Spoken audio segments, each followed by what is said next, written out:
क्या आप ऐसा अटूट अनुशासन चाहते हैं जो आपके मन को बहाने बनाना बंद करवा दे और आपको निडर बना दे? ऐसा अनुशासन आपकी जिंदगी बदल देता है। यह आपके विचारों को आजाद करता है। जोको विलिंग की किताब डिसिप्लिन इक्वल्स फ्रीडम, अनुशासन ही आजादी है का शीर्षक इसी बात को दर्शाता है। मैंने यह किताब 3 बार पढ़ी है और पाया है कि अनुशासन के 5 चरण होते हैं। हर चरण में आपको एक खास सिद्धांत में महारत हासिल करनी होती है। इस वीडियो में मैं उन 5 चरणों और उनके पीछे छिपे 5 सिद्धांतों के बारे में बताने जा रहा हूँ। वीडियो के आखिर तक आपको ठीक ठीक पता चल जाएगा कि इनका इस्तेमाल कैसे करना है। अनुशासन की मदद से आप अपनी पूरी क्षमता हासिल कर सकते हैं। उन लोगों को मेरा सलाम और सम्मान जो खुद पर काबू पा लेते हैं। चरण 0 के लिए चेतावनी। एक आदमी जोको विलिंग के पास आया और पूछा, मैं नेवी सील कैसे बन सकता हूँ? मैं अनुशासित कैसे बन सकता हूँ?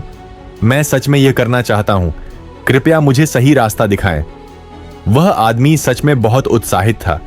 यह देखकर जोको ने कहा, तुम यह नहीं कर पाओगे, कभी नहीं कर पाओगे।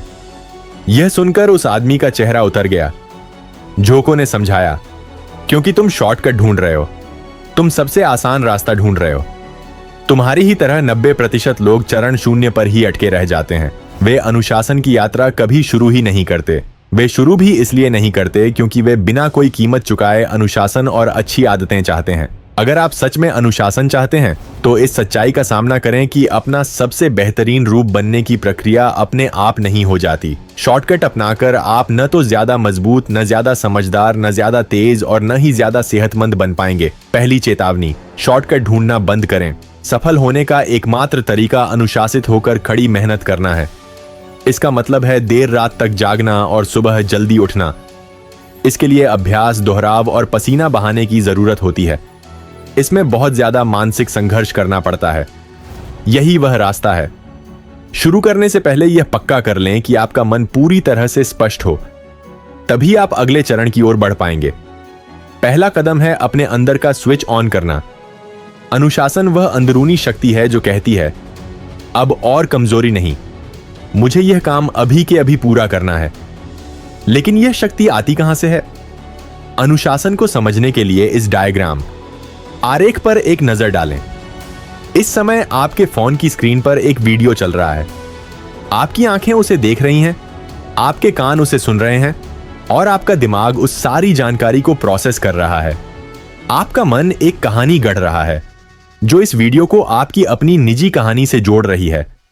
असल में आप अपने मन में इस वीडियो को देखना चाहते हैं क्योंकि इसमें आपकी दिलचस्पी है, लेकिन आपका फैसला आपके मन की दिलचस्पी से कहीं ज्यादा अहमियत रखता है। जैसे कि हाँ, मैं अभी YouTube पर अपना समय बिता सकता हूँ। जो कोविलिंग के अनुसार आपका मन एक मशीन की तरह है और फैसले हमेशा आप ही लेते हैं। आपका मन एक मशीन है और आप उसे पूरी तरह से नियंत्रित कर सकते हैं। लेकिन अगर आप इस बात को भूल जाते हैं तो आप फैसला लेने का अधिकार अपने मन को सौंप देते हैं और मन हमेशा आसान चीजों और सस्ते मनोरंजन को ही चुनता है। जो कोविलिंग के अनुसार अनुशासन हमारे भीतर से ही आता है। इसलिए अभी फैसला लें और अपनी कमान फिर से अपने हाथों में ले लें। खुद से वादा करें, बार बार वादा करें कि अब मैं अपना काम पूरा करने के बाद ही ऊपर की ओर देखूंगा। मुझसे अक्सर यह सवाल पूछा जाता है, मुझे शुरुआत कहां से करनी चाहिए, मैं कहां से शुरू करूं? इस सवाल का जवाब है फैसला लेने का सिद्धांत। अभी इसी पल से शुरुआत करें। अगर सवाल यह है कि मैं खुद को और ज्यादा मजबूत कैसे बनाऊं, तो इसका जवाब है मजबूत बनने का फैसला करें। अगर ऐसा है तो फिर मैं मीठा खाना कैसे छोड़ सकता हूं? इसका जवाब है मीठा खाना अभी इसी पल से बंद कर दें। इसका मतलब है कि हर पल, हर समय आप ही यह तय करते हैं कि आपको क्या करना है और क्या नहीं। जैसे ही आप कोई फैसला लेते हैं, तुरंत अपना पहला कदम आगे बढ़ाएं।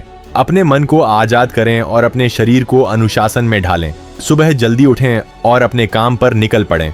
जब आप लगातार मुश्किलों का सामना करते रहते हैं, तभी आपको अपनी असली ताकत का एहसास होता है। जब आप सही फैसला लेते हैं और उस पर पूरी तरह से अमल करते हैं, इसके बाद आप फैसला लेने के अगले चरण की ओर आगे बढ़ते हैं। वरना आप फिर से वहीं पहुंच जाते हैं जहां से आपने शुरुआत की थी, बस शॉर्टकट के इंतजार में बैठे रहते हैं। दूसरा चरण है अपनी मशीन यानी अपने मन पर पूरी तरह से महारत हासिल करना।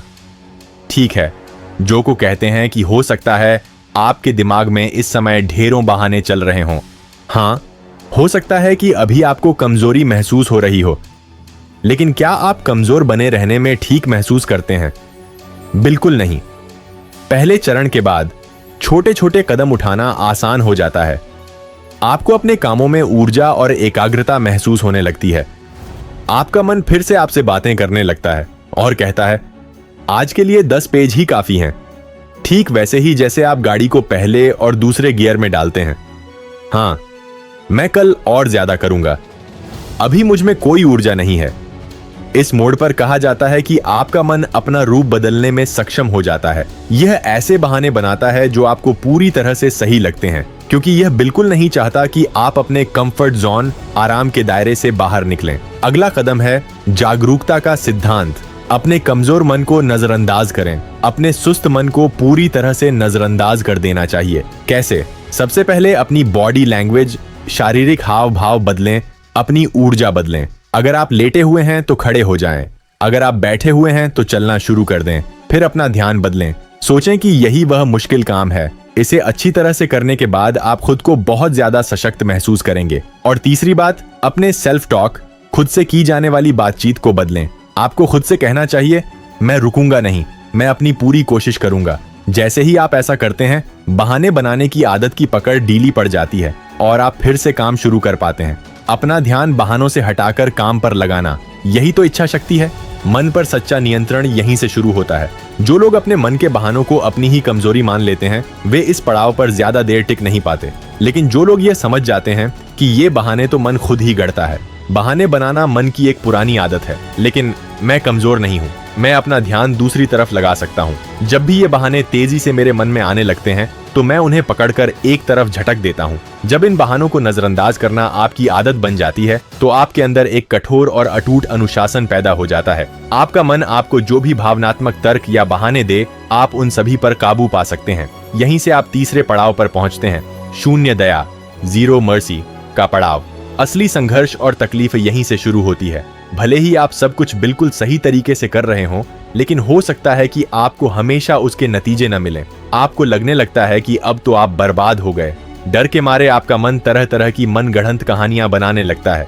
नकारात्मक विचार और आसान रास्ते चुनने के सुझाव एक दूसरे की हाँ में हाँ मिलाते हुए आपके मन में गूंजने लगते हैं। मन कहता है, बस बहुत हो गया, अब रुक जाओ।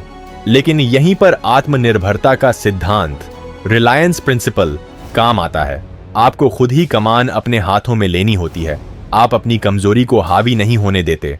आप खुद से कहते हैं, नहीं, यह फैसला मैं खुद करूंगा कि मुझे आगे बढ़ना है या नहीं। आलस, उदासी, निराशा और गुस्सा, मन की इन सभी अवस्थाओं का आपके अंतिम परिणाम पर कोई जोर नहीं चलता।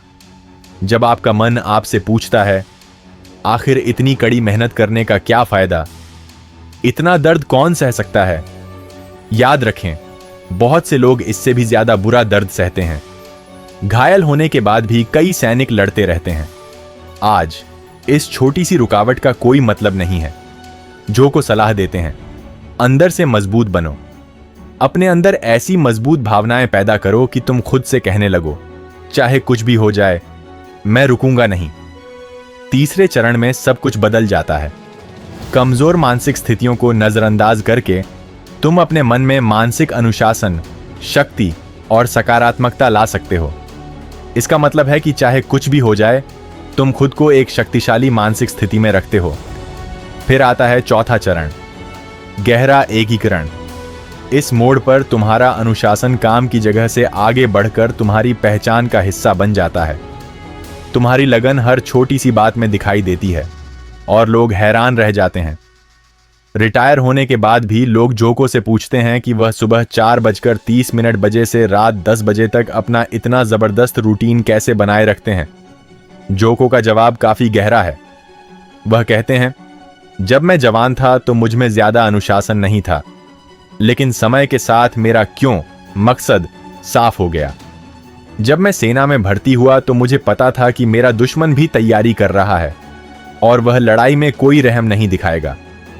इसलिए मैंने खुद को उस दुश्मन से ज्यादा तेज, ज्यादा होशियार और ज्यादा शक्तिशाली बनाने के लिए पूरी जान लगा दी। मकसद का सिद्धांत यह है कि तुम खुद को जिंदगी की मुश्किल परीक्षाओं के लिए तैयार करो। जोको कहते हैं कि हर युवा के पास एक साफ क्यों, मकसद होना चाहिए। ऐसा होना ही चाहिए। तुम आज भले ही आराम कर रहे हो, लेकिन यह समय तुम्हें एक मुश्किल परीक्षा के लिए तैयार कर रहा है। अगर आज नहीं तो तुम्हारी परीक्षा कल जरूर आएगी, और याद रखना, इसमें कोई ढिलाई नहीं चलेगी और कोई रहम नहीं मिलेगा। तो आज आराम करने के बजाय मानसिक, शारीरिक और भावनात्मक रूप से इतने मजबूत बनो कि कोई भी परीक्षा या नतीजा तुम्हें हिला न सके। चोको कहते हैं कि जब वे रिटायर हुए तो उनका अनुशासन असल में और भी मजबूत हो गया, क्योंकि अब यह एक निस्वार्थ मकसद और कृतज्ञता से जुड़ा है। चोको कहते हैं कि अब वे उन सैनिकों के लिए काम करते हैं जिन्होंने मेरी आजादी को सुरक्षित रखने के लिए अपनी जान जोखिम में डाली। अब उनके बलिदान का सम्मान करना ही मेरे बिताए हर पल का मुख्य मकसद है। इसीलिए सुबह 4:30 बजे से रात 10 बजे तक मुझे पता भी नहीं चलता कि समय कैसे बीत जाता है। तुम यह कर सकते हो। तुम्हारे मन में जो शक पहले उठता था वह अब पूरी तरह से खत्म हो चुका है। कोई भी तनाव या चिंता तुम्हारे कामों को रोक नहीं सकती। कभी तुम्हें बड़ी सफलताएं मिलती हैं तो कभी छोटी, लेकिन तुम बिना रुके लगातार बड़े कदम उठाते रहते हो, क्योंकि इस पड़ाव पर तुम्हें कोई रोक नहीं सकता। तुम्हें खुद पर पूरा भरोसा है। तुम में वह एक्स खूबी आ जाती है जिसकी हर कोई तारीफ करता है। तुम्हें विकास के सिद्धांत की जरूरत है जो कहता है कि तुम्हें हमेशा खुद को आगे बढ़ाते रहना चाहिए। मौकों का इंतजार करने के बजाय तुम दुनिया में बाहर निकलते हो और अपने लिए नई चुनौतियां ढूंढते हो। खुद को आगे बढ़ाते रहो। तुम लगातार खुद को कसौटी पर कसते रहते हो। चोको विलिंग जोर देकर कहते हैं कि आजादी हर इंसान चाहता है, लेकिन आग जैसे इन 5 मुश्किल पड़ावों से गुजरना कोई नहीं चाहता। याद रखो, सचमुच आजाद रहने का एकमात्र तरीका यही है कि तुम हर दिन नए डर और चुनौतियों का सामना करो। ऐसे माहौल में एक आम इंसान भी एक महान हस्ती बन सकता है। संक्षेप में कहें तो स्टेज 0 एक जागने की घंटी की तरह है जो तुम्हें शॉर्टकट ढूंढना बंद करने के लिए जगाती है। पहला कदम है फैसला करना। अगर तुम और भी ज्यादा मजबूत बनना चाहते हो तो अभी इसी वक्त शुरू करो और काम पर जुट जाओ। अपनी बॉडी लैंग्वेज, अपने ध्यान और अपनी खुद से बातचीत पर ध्यान देना और बहानों को नजरअंदाज करना, यह है स्टेज 2। अपना ध्यान बहानों से हटाकर काम करने पर लगाओ। यही असली पक्का इरादा है। स्टेज 3 में कमजोरियों के लिए कोई जगह नहीं है। अपने इरादे पर डटे रहो। तुम अपनी मानसिक हालत या दर्द को पूरी तरह से काबू में नहीं रख सकते, लेकिन फैसला लेने का अधिकार हमेशा तुम्हारे ही पास होता है। स्टेज 4 जिंदगी की परीक्षाओं के लिए खुद को तैयार करो। तुम्हारी रोजाना की दिनचर्या और तुम जो छोटी छोटी चीजें करते हो उनमें तुम्हारा अनुशासन साफ झलकना चाहिए। सिर्फ उन चीजों पर ध्यान दो जिन्हें तुम काबू में रख सकते हो। अपने काम करने के तरीके और उसके नतीजों पर अपना ध्यान लगाओ। स्टेज 5 पूरी आजादी। अपनी सीमाओं को लगातार आगे बढ़ाते रहो। अपने सभी डरों का सामना करो और उन्हें दूर भगाओ। इस पड़ाव पर आप अपनी कमजोरियों को स्वीकार कर लेते हैं। आप अंदर से शांत महसूस करते हैं और सचमुच मानते हैं कि आप कुछ भी हासिल कर सकते हैं। दोस्तों, कभी कभी सफलता का सफर लंबा होता है और आपको आखिर तक चलते रहना पड़ता है।